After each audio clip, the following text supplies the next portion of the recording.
Je tiens d'abord à vous remercier pour cette invitation à cette fête qui devient coutumière pour moi, puisque j'étais là l'année dernière et c'est toujours un plaisir de venir vous voir dans les Bouches-du-Rhône. Certaines mauvaises langues, peut-être parisiennes, disent que je passe beaucoup de temps dans les Bouches-du-Rhône, mais je l'assume et je pense qu'il y a besoin, comme vous le faites régulièrement, de conjuguer fraternité, convivialité et lutte. Parce que si nous sommes des militants sur le pont 24 heures sur 24, il faut aussi qu'on sache se retrouver dans la fraternité. Et en plus, c'est mon côté Fayot, dans cette belle ville de Port-de-Bouc.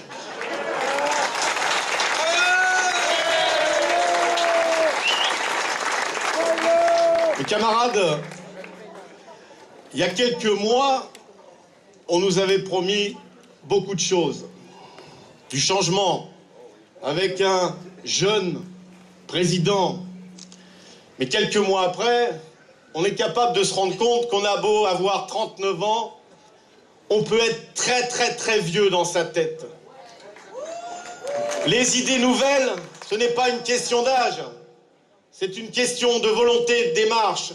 Or, le président Macron a des idées et des recettes que nous connaissons par cœur.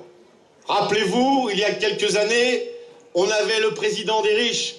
Eh bien, aujourd'hui, on a le président des milliardaires, comme le montre sa volonté de baisser l'impôt sur la fortune et de donner encore plus de cadeaux à ceux qui n'en ont pas besoin, ou en tout cas à ceux qui en ont déjà beaucoup. Ce président aux idées nouvelles nous refait le coup du travail.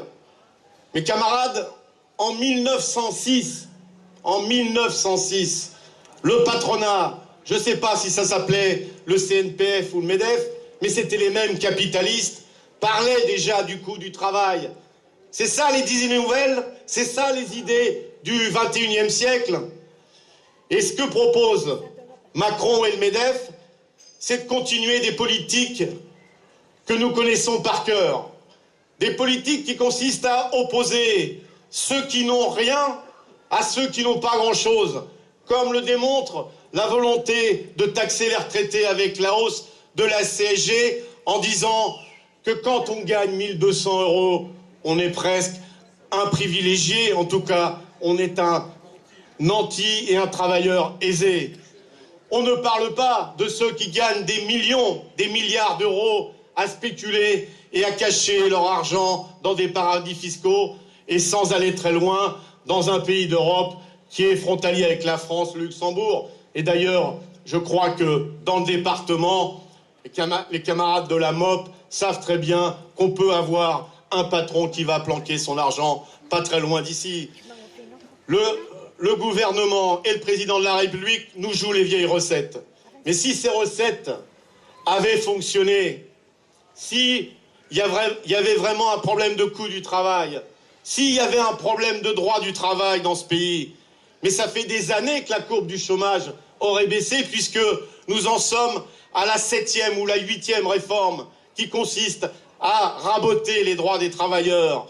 Eh bien, disons-le haut et fort, droit du travail et chômage, ça n'a rien à voir. Au contraire, plus il y a de droits pour les travailleurs, plus on empêche les licenciements, eh bien, ça paraît évident. Moins il y a de chômage. Et comme le propose Macron, plus on favorise les licenciements, eh bien, plus il y a de chômeurs. Et c'est ce que nous vivons depuis plusieurs décennies. Donc, notre combat est juste. Notre combat, il faut le porter plus haut. Nous proposons un changement radical, une transformation sociale de la société, donner plus de droits aux travailleurs, donner plus de sécurité à ceux qui travaillent, plus de pouvoir d'achat à ceux qui ont déjà travaillé, ceux qui viendront sur le monde du travail. C'est ça, la démarche de la CGT. Et donc, c'est ce que nous faisons depuis plusieurs années et c'est ce que nous avons renouvelé durant cette dernière période. Avec des propositions concrètes, mais radicalement opposées aux appétits du capital. Mais ça, c'est notre combat de classe. Nous proposons d'autres solutions pour faire en sorte que quand on sorte de l'école, diplômé ou pas, eh bien on ait du travail.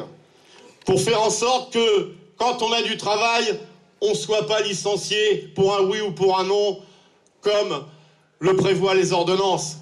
Et puis que quand on est à la retraite, eh bien on puisse continuer à vivre dignement, comme c'est indispensable après 40 ans, 42 ans de travail.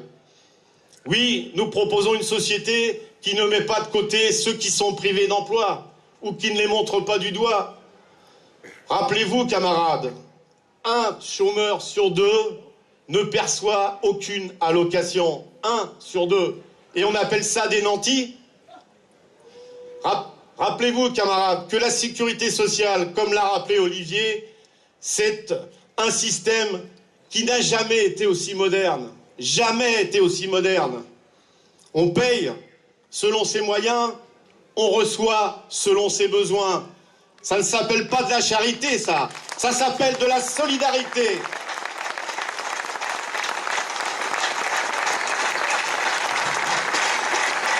Eh bien oui, il faut continuer à nous battre pour que tout le monde paye des cotisations sociales et non pas des charges, comme y compris dans nos rangs, on le prononce trop souvent.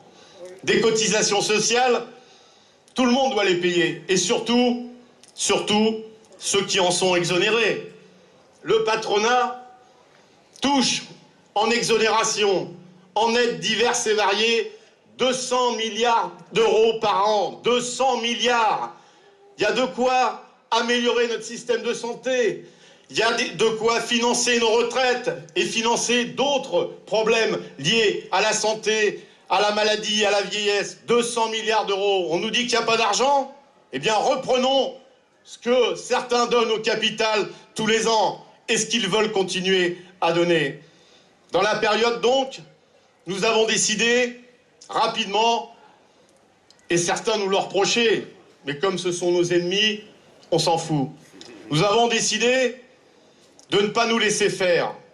Certains, toujours les mêmes, nous ont reproché, après quelques rencontres avec le gouvernement, de ne pas attendre la fin et d'appeler rapidement à la mobilisation. Eh bien, mes camarades, nous avions raison d'appeler rapidement à la mobilisation, d'appeler avant l'été pour une rentrée offensive.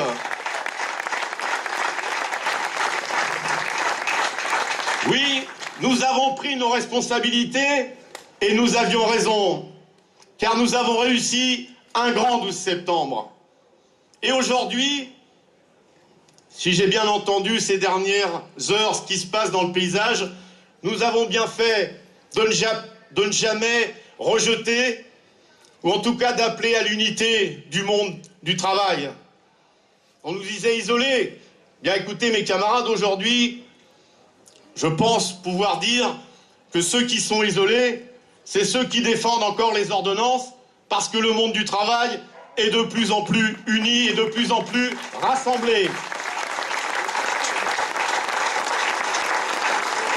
Et je tiens à saluer tous les militants de la CGT qui, plutôt que de tomber dans le piège de la division, plutôt que de râler, et voire plus, sur d'autres, parce que ce n'était pas tout à fait comme on le voulait, d'avoir continué à travailler dans les boîtes, dans les services, au niveau des territoires, au niveau des professions, à rassembler ce monde du travail. Et vous savez que aujourd'hui, nous sommes en capacité non seulement de amplifier la mobilisation engagée, mais dans un périmètre beaucoup plus large. Dans un périmètre beaucoup plus large, puisque hier, la Direction nationale de force ouvrière a décidé de s'engager dans l'action avec ceux qui luttent depuis la rentrée de septembre. Et c'est une très bonne chose pour les salariés. Vous le savez peut-être moins, mais la Direction nationale de la Confédération générale des cadres appelle aussi à la mobilisation dans les prochains jours. Eh bien, mes camarades, moi je trouve que pour une CGT isolée, une CGT qui avait dégainé un peu vite, on est quand même pas mal rassembleurs. On est quand même pas mal en phase avec le monde du travail, avec les retraités et avec la jeunesse. Et au-delà de notre pays, parce que là aussi, on nous dit souvent que, mais ça, c'est partout pareil. Dans tous les pays d'Europe, voire du monde, il y a des changements. On modifie le code le droit du travail. Bien là aussi, évidemment, ceux qui dirigent sont les mêmes.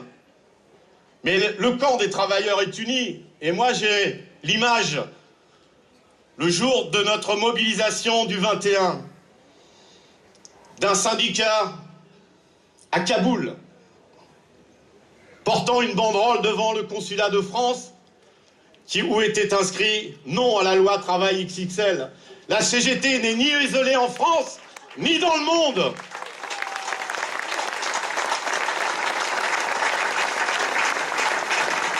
Alors mes camarades, la question qui nous est posée aujourd'hui, c'est comment on prolonge et surtout comment on amplifie ce mouvement. La Confédération va prendre ses responsabilités. Nous allons, je vous l'ai dit, inviter l'ensemble des organisations syndicales pour qu'il y ait une journée, je ne sais pas comment on la baptisera, mais moi dans ma tête, c'est une journée interprofessionnelle de convergence de lutte. Des sous-quinzaines, on va dire. Mais je ne veux pas décider avant qu'il y ait cette réunion, vous le comprenez bien. Il y a Matteux qui me dit « t'as le droit ». Donc, la question qui nous est posée, c'est comment, à partir de l'ensemble des mobilisations qui existent, professionnels, les retraités, jeudi dernier, qui étaient très nombreux dans beaucoup de villes de France, les fonctionnaires, le 10, auxquels, évidemment, partout où c'est possible, on peut amplifier cette mobilisation sur des problématiques particulières. La question qui est posée, c'est comment on conjugue des mobilisations dans les boîtes avec ces temps interprofessionnels de convergence de lutte. Et donc il y a besoin qu'on fasse un appel solennel au monde du travail, à la jeunesse, aux retraités, pour dire chacun, là où il est, il peut agir, il doit agir, concrètement. Car nous avons tiré les leçons de l'année dernière, qui a été un formidable mouvement. Mais on ne peut se contenter de regarder quelques camarades, quelques professions bloquer une partie de l'économie. Mais les regarder en disant, les gars, continuez, on est avec vous, ça ne suffit pas. Donc la question, elle est posée partout dans le pays, partout.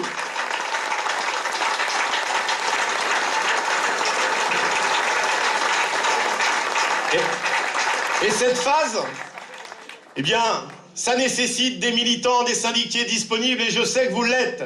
Des militants, des syndiqués qui vont convaincre, qui vont au débat avec les salariés. Car même si les sondages confortent notre opposition aux ordonnances, entre râler, protester devant sa télévision et agir dans sa boîte ou dans la rue, il y a un pas qui est nécessaire à franchir. C'est notre boulot pour les jours et les semaines à venir. C'est à cela qu'il faut s'attacher, mes chers camarades, pour que derrière les slogans grève générale, généralisation des grèves, entre la théorie et la pratique, il y ait le moins d'écart possible. Donc agissons partout, dans le public, dans le privé, dans les facs, dans les cités, pour que cette mobilisation, elle prenne forme et qu'elle soit régulièrement marquée par des journées d'action interprofessionnelle de convergence de lutte. Je crois que tout le monde en est conscient. Eh bien, mes chers camarades, nous avons du boulot, mais vous le saviez avant que je vienne. Donc maintenant, c'est à cela qu'il faut s'attacher, s'atteler. Et donc, je nous souhaite à tous bon débat, bonne mobilisation, pour que dans les jours et les semaines qui viennent, les ordonnances de Macron, elles soient affichées dans son bureau, mais elles n'entrent pas en vigueur dans la vie quotidienne. Merci.